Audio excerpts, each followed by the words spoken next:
যার যা কিছু আছে যে যেভাবে পারেন প্রতিরোধ গড়ে তুলতে হবে এবং সকলকে সেইভাবেই নামতে হবে। জামাতে ইসলামী যখন পাকিস্তান আন্দোলন হয়, জামাতে ইসলামী পাকিস্তান আন্দোলনের বিরোধিতা করেছে। যখন বাংলাদেশের স্বাধীনতা সংগ্রাম এবং মুক্তিযুদ্ধ হয়, তার বিরোধিতা করেছে। আজকে তারাই ইউনূসের সবচেয়ে বড় দোসর।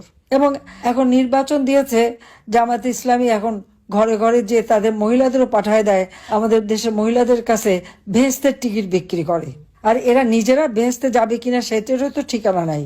যারা লুটপাট, হাত কাটা, পা কাটা, রক কাটা, চোখ তোলা, নির্যাতন করে, নারীদের ধর্ষণ করে, তারা কি বেহেশতে যাবে? আজ পর্যন্ত কেউ গেছে? যারা এইভাবে জঙ্গি সন্ত্রাসী, কোন সন্ত্রাসী বেহেশতে গেছে? কেউ বেহেশতে যে কোনো খবর পাঠিয়েছে, মোবাইলে মেসেজ দিয়েছে বা কাউকে জানিয়েছে যে তারা এখন বেহেশতে ফুরফুরে হাওয়া খাচ্ছে?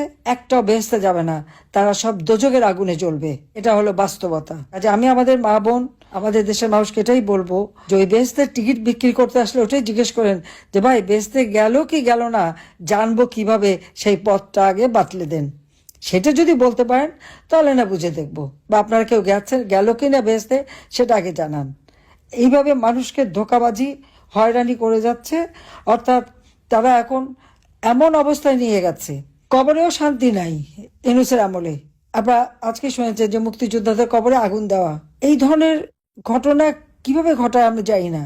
কবরের থেকে তুলে নিয়ে এসে লাশের উপরে অত্যাচার করে আগুন দিয়ে পোড়ালো, সেইটুকু অলান্দে। আবার এখন কবরে আগুন দিচ্ছে, মানে মানুষকে তো মেরে ফেলে দিচ্ছেই, কবরেও তাদের শান্তি দিচ্ছে না। তো এরা আবার বেচতে যাবে কিভাবে? এদের জন্য তো দোজখের আগুন রয়ে গেছে।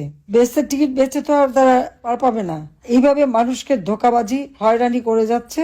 অর্থাৎ তারা এখন এমন অবস্থায় নিয়ে গেছে, আজ কথা বলার কোনো অধিকার মানুষের নাই, মত প্রকাশের স্বাধীনতা নাই।